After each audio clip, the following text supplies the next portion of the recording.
Okay, good afternoon, everyone. Today is Tuesday, May 18th, 2021. Don't forget to vote if you haven't. The time is 3:34 p.m. This is a special meeting to continue our fiscal year 22 budget review featuring our North Idaho Fairgrounds with our director, Alexia Jordan. Attending Commissioners Duncan, Brooks, and Filios. Any changes to the agenda? Hearing none. Review of fiscal 22. Go right ahead, Alexia, please. Well, can you hear me? Does it work? Yeah, pull it in is the light on? Yes. How about now? Yeah, just bring it in as close as you can. You got plenty cord there. Talked about how much I love microphones before. Okay. Thank you for your time today. First off, I apologize for being dressed down. We had our farm to table day, which was awesome. We had 470 some kids on the fairgrounds learning all about how their food gets from the farm to the table. So it was great. Thank you for that. Yeah. So we just wanted to come before you and share our request and why we're asking. The original placeholder was $500,000, and we understand you guys are faced with a big budget in front of you. So obviously we wanted to look again at that and make something that was a bit more reasonable. First off, some of the challenges we had through COVID-19. Obviously, you guys know we were very affected by that, not having business for nearly a year, with the exception of some outside events. In fact, it meant that in 2020, we actually had a loss for the year. So decreased revenue of $1.33 million from 2019, and decrease in expenses from $1.05 million. So we tried really hard to make up for it, and most of that was in staffing. We were down to 2 people most of the time, just to keep things moving forward. So we housed the Offices of Emergency Management for some time, and we only charged back hard costs to the county. So laundering, things like that. And we also housed a temporary field hospital for over a month, and no costs were recouped on that, but certainly want to serve our community where we can. And anything? So some of the things we're going to do for our road to recovery, obviously, you guys know we're going to double the fund in 2021. We're very excited about that. Currently, our grandstands are at 50% capacity, and with the governor moving us to stage 4, we're optimistic, and we're going to wait just a little bit longer, but mid-June that we can open everything completely up. And without a doubt, I know some of the stuff is going to sell out for sure. We're expecting a big turnout. People seem really excited about what's coming their way. Record pre-sales, even at 50% capacity to date, so that's awesome. We think we bring a lot of value to your community. We like to consider ourselves the heart of kind of Kootenai County. We do our, like I said, the Farm to Table Day every year for 5th graders.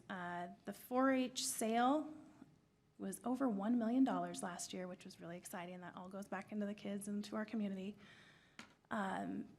2019, the fair contributed over $90,000 back to service groups and nonprofit groups. And that's through various food booths they might have had, reduced rental rates as a nonprofit, things like that. And then, of course, we try to keep our facility valuable, which keeps it in use, which is wonderful now that we're back in business. This next slide is the annual budget, and I want to say the county funding piece is not accurate. It was more of a request, not what we actually received. So the last 2 columns aren't there, but it does show you what our annual budget is. From 2016, we were at $1.5 million. We are now at a $2.5 million budget. And so in this last year, we received $80,000 in taxpayer money, but technically $120 with the additional $40 that you guys granted for the master plan. 3.1% of our annual budget. So the next slide is our list of priorities. The original ask, like I said, was $500,000, and we wanted to come in a little bit lower. So we prioritized some of what we're doing. Building 1 exits, we feel are something that's at the top of our list. Our ADA seating in the arena, we just want to accomplish phase 1. We feel very strongly that this needs to be tackled. And then, of course, the parking lots and paving has been on our list for many, many, many years and is one of the most highly requested thing from people in our community. It comes at a really high ticket price. So with that, we would like to ask that you consider $150,000 for the fairgrounds. All of these things will be necessary during fair time use. What did we do last year, 75? You did 80, Oh, and yeah. then an additional 40,000 came out of a separate fund Oh, okay. So for the you got master 100. plan. And what we're asking for as part of the ask for the fund is specifically related to fair. These aren't necessarily things that we would see value from, you know, going forward in our day-to-day operations. It certainly helps us move to self-sustainable, but we try to fund everything that is not related to fair on our own. And obviously, certainly, we fund quite a bit that is related to fair on our own. It costs about just over $100,000 a day to put on the fair. So it's, you know, a big chunk for us to move to a 10-day fair and just, you know, same old song and dance, just like everyone else. We can't keep people, we can't hire people, we can't pay them enough. So we really struggle with our budget. We try to be as conservative as we can. And I think I've told Commissioner Brooks before that I think $1 spent on the fairgrounds goes further maybe than anywhere in the county, possibly the state. Alexia is amazing, and you know, she can turn $1 into a lot more through all of our community partnerships. And so we kind of really cut down to the bare bones so that hopefully you won't have to. We could use certainly $500,000 and put it to work in a great way, but probably not a reality, unfortunately, for us this year. So is the fair a moneymaker at all, or is it just a break-even proposition?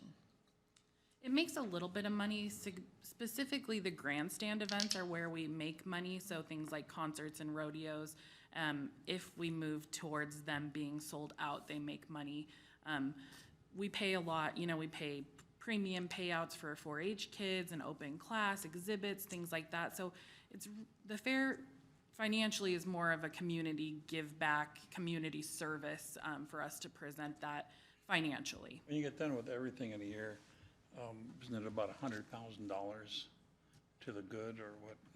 We run a balanced budget, so theoretically, there's nothing left. We've been able to save a little bit in the last couple years. I was reading the auditor's report. Yeah, so we have a couple $100,000 saved for hopefully future facility expansion pending our master plan. And that was another thing we took into account. Nothing will change as far as what we've requested for this year pending the results of the master plan. We know that the main footprint of the arena, the parking lot, some of our main buildings isn't going to change. So none of this would have to be reworked or, you know, scrapped or anything like that. And all of our projects we're requesting for this year are specifically related to ADA and safety upgrades. Being a user of ADA, I appreciate that, but I'd much rather see this year, knowing what I know, safety, of course, and then things that are going to be money multipliers. I mean, you started out a few years ago, before I was even involved, doing all the ADA things without being sued over it. Appreciate that.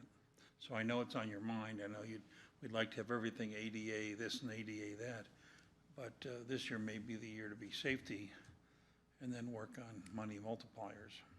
And we have we are lucky enough to, you know, be granted what you closed out today at the business meeting, the grant for the RV park. I mean, that saved our bacon last year. We would not have survived the year, period, if we didn't have the RV park. So that's, you know, some of those things that we're really working towards becoming sustaining, but it's just such a huge uphill battle for the deferred maintenance, the older buildings. Bringing us up to safety, ADA compliance is just a huge hill to get up. Also, I've heard from someone who was out there just recently with their camper for their first annual get out and shake out the bugs trip. They stayed overnight, or maybe 2 nights, at the campground, and they're experienced campers, you know, RVers, and they said what a great campground. They really were, I mean, they said, you should come out here. There's even an ADA place in the camp. There's even a picnic table you can use comfortably. And I really can't speak highly enough of Alexia, because her and her team, of her and one other person last year, you know, we just keep piling, you know, now run an RV park, now do a 10-day fair, and she has just done what she can with what the small team that she has, and just, you know, we're struggling to even keep them with wages and everything else, so we're very blessed to have Alexia. I won't argue. Okay. Any questions? We'll see what we can do. Thank you. Thank you guys. And Jerry, you just gotta sell more beer. Right? Don't drink so much back there, sell more. Okay. Good then. All right. So we start when do we start deliberations? Next week? Friday with our our group. group. Okay, so and this is where how do I put it? I guess there's no diplomatic way to put it. I guess this is where we proceed with the cuts. As it stands now, we're 8.9 or something. 9 million. 8.76 now, Yeah. because I think ours was included. Our original ask. Oh, your original ask was included, yes, we're about So it gave you 8.76 over. Anyway, 350,000. okay. Doesn't work that way. Anyhow, public comment. Hearing none. 3:45, meeting adjourned. Thank you.